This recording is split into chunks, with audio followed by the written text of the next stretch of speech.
नमस्कार दोस्तों, स्वागत है आप सभी का मेरे साथ। मेरा नाम है रवि। आई होप आप सभी अच्छे होंगे और अपनी तैयारी काफी अच्छे से कर रहे होंगे। आज की इस वीडियो में हम बात करेंगे उन सभी चीजों के ऊपर जो आपको अपनी तैयारी में अवॉइड करनी है, जिनको नहीं करना है। हमें क्या करना है अपनी तैयारी में, इसके ऊपर तो हम बहुत बातें कर लेते हैं, लेकिन किन चीजों से बचना है, किन चीजों को अवॉइड करना है, उनके ऊपर हम बात नहीं करते। और अगर आपने उन चीजों को, जो मैं बताऊंगा आपको 10 बातें बताऊंगा, अगर आपने उनको इंप्लीमेंट कर लिया तो आप देखना आपकी तैयारी में थोड़ा बढ़ावा जरूर होगा, आपको इंप्रूवमेंट जरूर दिखाई देगा। इस चीज की मैं गारंटी देता हूँ। अब वीडियो स्टार्ट करने से पहले आपको बता दूं कि अगर आप रेलवे के किसी भी एग्जाम की तैयारी कर रहे हो तो आप किरण पब्लिकेशंस की बुक्स को फॉलो कर सकते हो। काफी अच्छी बुक्स है। मैथ्स, रीजनिंग, जीके, जीएस तीनों बुक्स आपको मिल जाएंगी अलग अलग। मैथ्स की बुक के अंदर 10,000 से ज्यादा प्रीवियस ईयर के क्वेश्चंस हैं, जो मतलब क्वेश्चंस टीसीएस पैटर्न के ऊपर बेस्ड है, जिससे आपकी प्रैक्टिस काफी अच्छी हो सकती है। उसी तरह आपको रीजनिंग की बुक मिल जाएगी जिसमें 8800 प्लस क्वेश्चंस है। और वहीं तीसरी बुक जीके जीएस की मिल जाएगी जिसके अंदर 3800 प्रीवियस ईयर के क्वेश्चंस, उनके ऊपर बेस्ड क्वेश्चंस बनाए गए हैं। अगर आपने इन तीनों बुक से प्रैक्टिस कर ली तो आपका तीनों सब्जेक्ट्स के ऊपर कमांड अच्छी बन जाएगी। और जिन बच्चों की तैयारी ऑलरेडी हो चुकी है, थोड़ा अच्छा लेवल है और वो प्रैक्टिस करना चाहते हैं एनटीपीसी के पेपर्स, तो वो इनकी वॉल्यूम 1 और वॉल्यूम 2 खरीद सकते हो। आपको स्क्रीन के ऊपर सारी बुक्स दिख रही होंगी। वॉल्यूम 1 में आपको एनटीपीसी के 1 से लेके 60 तक प्रीवियस ईयर के सेट्स मिल जाएंगे, और वॉल्यूम 2 में आपको 60 से आगे 120 130 तक के सेट्स मिल जाएंगे। तो आप यहाँ से एनटीपीसी की प्रीवियस ईयर की प्रैक्टिस कर सकते हो। और आपको पता है किसी भी एग्जाम को निकालने के लिए प्रीवियस ईयर का बहुत बड़ा रोल होता है। इन सारी बुक्स के जो लिंक्स है आपको परचेज करने के नीचे डिस्क्रिप्शन में मिल जाएंगे, आप वहां से इनको परचेज कर सकते हैं। चलिए अब वीडियो स्टार्ट करते हैं। तो देखो, सबसे पहला पॉइंट क्या है ना, कि आपको तैयारी आज से और अभी से स्टार्ट करनी है। बहुत से ऐसे बच्चे होते हैं जो टालते रहते हैं, चीजों को टालते रहते हैं कि जब एग्जाम पास आएगा तब हम कर लेंगे। कुछ बच्चों के माइंड में तो ये भी रहता है कि 10वीं तक का ही तो सिलेबस है, 10वीं तक की मैथ है, 10वीं तक की रीजनिंग है, 10वीं तक का जीके जीएस है, तो वो तो हम कभी भी कर लेंगे, 10वीं क्लास में क्या है। पर मैं आपको बता दूं, आज से अभी से इस तरह से प्रिपरेशन में लग जाओ कि अगले महीने ही आपका एग्जाम है। इस तरह से प्रिपेयर करोगे तभी आप एग्जाम तक अपनी अच्छी तैयारी कर पाओगे। लास्ट तक वेट मत करो, लास्ट मोमेंट तक वेट मत करो। दूसरी चीज, आपको मल्टीपल रिसोर्सेज से बचना है। बच्चों का क्या होता है ना, एक तो यूट्यूब आजकल हर किसी के पास एक्सेस है और अनलिमिटेड डेटा है। कभी इसकी वीडियो देख रहे हैं, कभी उसकी वीडियो देख रहे हैं, कभी दूसरे टीचर की वीडियो देख रहे हैं। आपको ये नहीं करना है। कभी ये वाली बुक फॉलो कर रहे हैं, कभी किसी दूसरे बच्चे के पास देख ली कि यार उसके पास तो ये वाली बुक है, देखा ये तो अच्छी लग रही है, फिर वाली बुक खरीद लिया, उस वाली बुक को फॉलो कर रहे हैं, फिर तीसरी बुक ले आए। ये नहीं करना है, बिल्कुल भी नहीं करना है। सारे टीचर्स अच्छा पढ़ाते हैं, आप जिस भी टीचर को फॉलो कर रहे हो कंप्लीटली उसे ही फॉलो करो, अच्छे से शुरू से लेकर एंड तक। मैं तो यही सजेस्ट करूंगा कि आपको अलग अलग टीचर्स पे नहीं भागना है, सिर्फ एक या दो टीचर्स मैक्सिमम अपने रखो और उन्हीं से पढ़ाई करो। और एक ही बुक तो एक ही लेनी है आपको, चाहे आप कोई भी पब्लिकेशन लो, पर एक ही बुक लो प्रीवियस ईयर की प्रैक्टिस के लिए। ये नहीं कि आपने किरण की भी ले ली है और आपने पिनाकल की भी ले ली है और आपने दूसरे जो इंस्टीट्यूट है उनकी बुक्स भी ले ली है। आप नहीं कर पाओगे। आप अगर आपने एक बुक को अच्छे से लगा लिया तो समझ लो आपकी तैयारी अच्छी है। तो आपको अलग अलग रिसोर्सेज के लिए, मल्टीपल रिसोर्सेज के लिए नहीं जब भागना है, सिर्फ एक ही जगह से प्रिपरेशन करनी है। तीसरी चीज आती है, सबसे इंपॉर्टेंट चीज, रिवीजन। रिवीजन जो है वो बहुत इंपॉर्टेंट है। अगर आप रिवीजन नहीं कर रहे हो, बस सिलेबस पढ़े जा रहे हो और ये है कि सिलेबस खत्म करना है बस, तो गलत चीज है। चाहे आप थोड़ा कम पढ़ो पर रिवीजन जरूर करो। अपने डेली के शेड्यूल के अंदर अपना रिवीजन का शेड्यूल भी डालो, चाहे 1 घंटे रिवाइज कर रहे हो, चाहे 2 घंटे। ऐसा नहीं होना चाहिए कि आप बस पढ़े जा रहे हो, पीछे का सारा भूलते जा रहे हो। पीछे का सारा भूलने से बचना है तो आपको रिवीजन करनी पड़ेगी। रिवीजन डेली बेसिस पे, मंथली बेसिस पे और वीकली बेसिस पे आपको करनी होगी। आपको इस तरह से शेड्यूल बनाना है कि आपने जो आज पढ़ा है उसको मैं कल रिवाइज करूं, जो कल पढ़ रहा हूं उसको परसों रिवाइज करूं, और पिछला वाला भी देख लूं, उससे अगले दिन फिर दूसरे दिन का, तीसरे दिन का पढ़ लूं, फिर वीक खत्म होगा तो सारे दिन का एक साथ पढ़ लूं। मतलब इस तरह से आपको कुछ प्लान बनाना है कि आप वीकली भी रिवीजन करो, आप डेली भी रिवीजन करो। और जीके जीएस के अंदर आपको पता है कि सारा का सारा खेल रिवीजन का है। आपको फैक्ट्स याद नहीं होंगे और यहाँ पर आपको सिर्फ याद करना है ज्यादा से ज्यादा जीके जीएस के अंदर। इसलिए बच्चों को डर लगता है क्योंकि चीजें याद ही नहीं रहती। और याद कैसे रहेंगी जब आप रिवीजन नहीं करोगे। और आप प्रॉपर रिवीजन करते रहोगे तो चीजें याद होंगी, बिल्कुल याद होंगी। आपको वीकली शेड्यूल भी बनाना है, मंथली शेड्यूल भी बनाना है, और डेली बेसिस पर भी रिवीजन को चला के रखना है अपने साथ में। क्लियर। अब फोर्थ पॉइंट आता है कि आपको टेस्ट कब देने हैं और टेस्ट देने चाहिए या नहीं। देखो, आपको अगर अपनी नॉलेज चेक करनी है, आपको ये चेक करना है कि आप कंपटीशन में कहां पर हो, तो आपको टेस्ट देना बहुत जरूरी है। रिवीजन और टेस्ट ये आपके जो है एक तरह से की है जो आपको सक्सेस दिलाएगी। एक रिवीजन और एक टेस्ट और एक तीसरा प्रैक्टिस, ये तीन चीजें हैं। अगर ये तीन चीजें अच्छे से करोगे तो आपका सिलेक्शन कोई नहीं रोक सकता। टेस्ट देने अभी से स्टार्ट करने चाहिए या सिलेबस खत्म होने के बाद करने चाहिए। मैं आपको बोलूंगा कि जो भी टॉपिक आप पढ़ रहे हो उस टॉपिक का सब्जेक्ट वाइज टेस्ट उस टॉपिक का लगाते रहो साथ साथ। आप टेक्स्ट बुक का सब्सक्रिप्शन ले लो, सबसे बढ़िया है। ये कोई पेड प्रमोशन नहीं है। टेक्स्ट बुक सबसे बढ़िया टेस्ट की ऐप है। के टेस्ट खरीद सकते हो, बहुत सस्ते मिल जाते हैं। और जो चैप्टर आप खत्म कर रहे हो उसके चैप्टर के जाके आप टेस्ट दे सकते हो। मान लो परसेंटेज खत्म किया तो आप परसेंटेज का जाकर टेस्ट दे लो। जो आप सिलेबस कंप्लीट कर रहे हो तो उसके टॉपिक वाइज और चैप्टर वाइज टेस्ट दो। और जब आपका 60 to 70% सिलेबस खत्म हो जाता है हर सब्जेक्ट का, तो आप फुल लेंथ टेस्ट देना स्टार्ट कर दो। और ज्यादा टाइम नहीं लगाना आपको, 60 to 70% सिलेबस अगले 3 महीने के अंदर, 2 से 3 महीने में कंप्लीट कर देना है।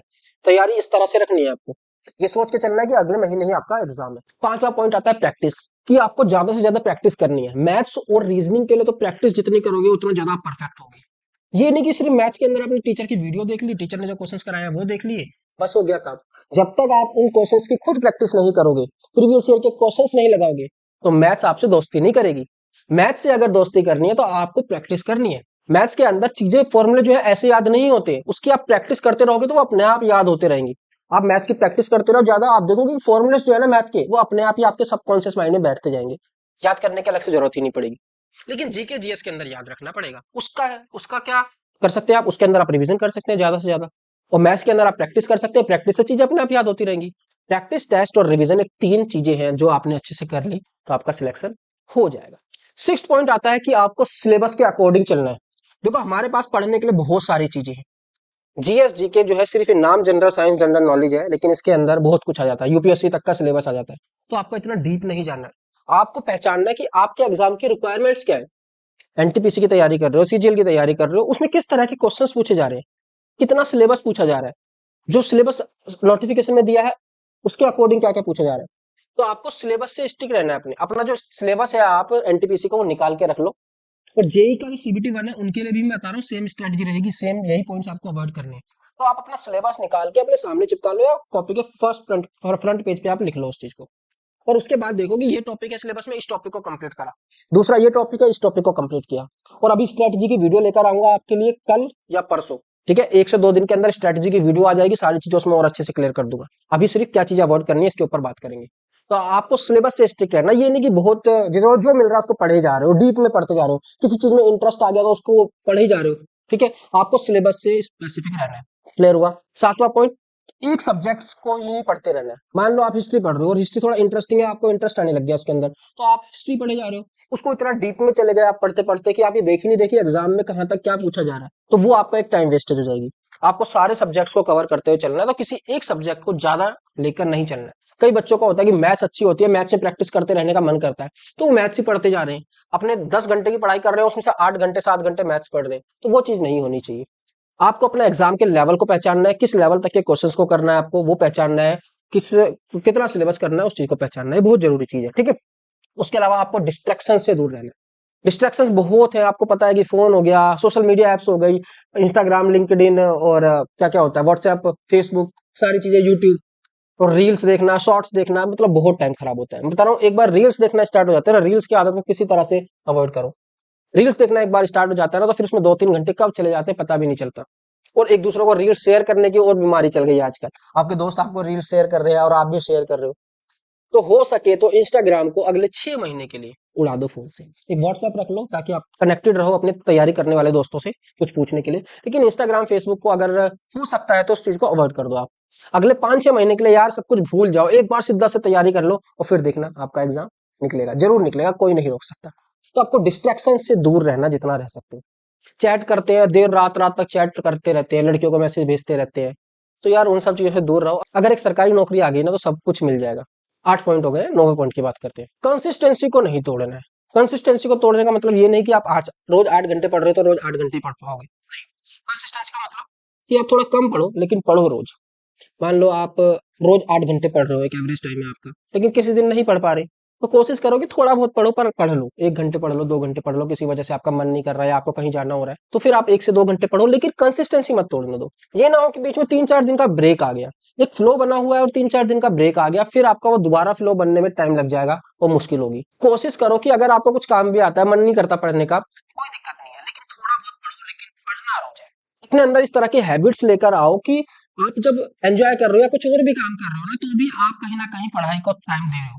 जैसे कि मान लो आपने जीएससीके के नोट्स बना रखे हैं, आपने मान लो इंपॉर्टेंट जो डांस है भारत के, उनका एक पेज के ऊपर लिख रखा है, तो आप उसकी फोटो खींच लो और आप कहीं भी जा रहे हो, आप घर से बाहर जा रहे हो कहीं पे या कुछ काम कर रहे हो, तो फोन के अंदर उसको निकाल के उनको रिवाइज करते रहो। ठीक है, इस तरह की हैबिट आप अपने अंदर लाओगे ना, तो देखना कि कितना इंप्रूवमेंट होगा और जीके जीएस से भी डर नहीं लगेगा, चीजें याद होने लग जाएंगी। ये एक एटॉमिक हैबिट्स करके बुक है, उसके अंदर छोटी छोटी चीजें दी हुई है कि कैसे आप अपने टाइम को प्रोडक्टिव बना सकते हो, ज्यादा से ज्यादा छोटे छोटे बाकी काम करते टाइम भी आप उसके अंदर कुछ प्रोडक्टिव काम कर सकते हो। अब लास्ट पॉइंट है 10वां कि आपको पूरे दिन पढ़ने के लिए नहीं भागना है, आपको थोड़ी एक्सरसाइज भी करनी है, 15-20 मिनट, ज्यादा नहीं। अच्छा फूड भी खाना, अच्छी नींद भी लेनी है।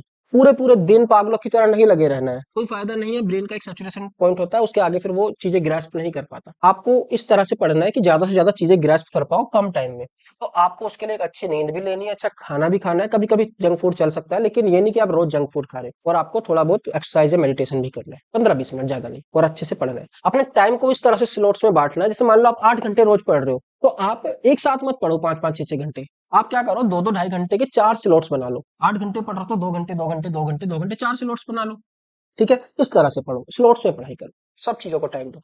तो ये 10 पॉइंट जो मैंने आपको बताया, तो आप इनको देखना कि अगर आप इनको अवॉइड करते हो। एक बार समराइज कर लेते हैं कि आपको क्या क्या मैंने पॉइंट्स बताया। पहली चीज कि आपको स्टार्टिंग से प्रिपरेशन करनी है, अवॉइड नहीं करना है कि चीज बाद में पढ़ लूंगा मैं, लास्ट टाइम के लिए अवॉइड नहीं करना है, चीजों को स्टार्टिंग से पढ़ते हुए चलना है। दूसरा, मल्टीपल रिसोर्सेज को अवॉइड करना है। तीसरा, रिवीजन से दूर नहीं भागना है, आपको रिवीजन टाइम टू टाइम करनी है। चौथा, आपको मॉक टेस्ट पहले से ही लगाने स्टार्ट करने हैं, ये नहीं कि लास्ट में सिलेबस खत्म हो जाएगा तब लगाना है, अभी से लगाने स्टार्ट करने हैं। पांचवा, क्वेश्चन की प्रैक्टिस अच्छे से करनी है अभी से, ये नहीं कि पहले हम टीचर ने जो पढ़ा लिया उसको पढ़ लेते हैं और बस सिलेबस खत्म करते जा रहे हैं, प्रैक्टिस नहीं कर रहे हैं, ये चीज नहीं करनी है बिल्कुल भी। ठीक है। छठा, आपको सिलेबस से स्पेसिफिक रहना है, ये नहीं कि कुछ भी पढ़े जा रहे हैं, डीप में जाते जा रहे हैं चीजों के, सिलेबस स्पेसिफिक रहना है आपको। ठीक है, किसी एक सब्जेक्ट से स्टिक नहीं होना है, मतलब एक सब्जेक्ट को ज्यादा नहीं पढ़ना है, सारे सब्जेक्ट्स को अपना टाइम देते चलना है। आपको सोशल मीडिया को अवॉइड करना है, थोड़ा डिस्ट्रैक्शंस को अवॉइड करना है। ठीक है, उसके अलावा अपनी कंसिस्टेंसी को ब्रेक नहीं होने देना है। क्लियर। और पांचवी चीज, अपने एक्सरसाइज और अपना फूड है और स्लीप, इन सबको अवॉइड नहीं करना है, इन सबसे मैनेज करना है सारी चीजों को एक साथ, इन सब चीजों को भी साथ में लेके चलना है। तो 10 पॉइंट मैंने ऐसे बताया कि अगर आपने इन सब पॉइंट्स को अपने अंदर इनकलकेट कर लिया अपने हैबिट्स के अंदर, तो आप देखना कि आपका जो लेवल है तैयारी का, वो पक्का इंप्रूव जरूर होगा। तो ये 10 बातें मैंने बताई आपको। अगली वीडियो आपके लिए लेकर आऊंगा स्ट्रेटजी की, कि आपकी एनटीपीसी की और सीबीटी 1 की जो स्ट्रेटजी है आरआरबी जेई के लिए क्या होनी चाहिए। अगले 2 से 3 दिन के अंदर वो वीडियो आपके पास आ जाएगी। और आपको अगर लगता है कि कोई ऐसी मिस्टेक्स रह गई है जो आपको अवॉइड करनी चाहिए और मैंने इस 10 पॉइंट में कवर नहीं करी है, तो नीचे कमेंट सेक्शन में जरूर बताना। और ऐसी ही जरूरी बातों के लिए चैनल से जुड़े रहे। अभी तक चैनल को सब्सक्राइब नहीं करा है, पहली बार चैनल पर सब्सक्राइब आए हैं, पहली बार चैनल पर आए हैं, तो चैनल को सब्सक्राइब जरूर करना। मिलता हूं अगली वीडियो में, धन्यवाद।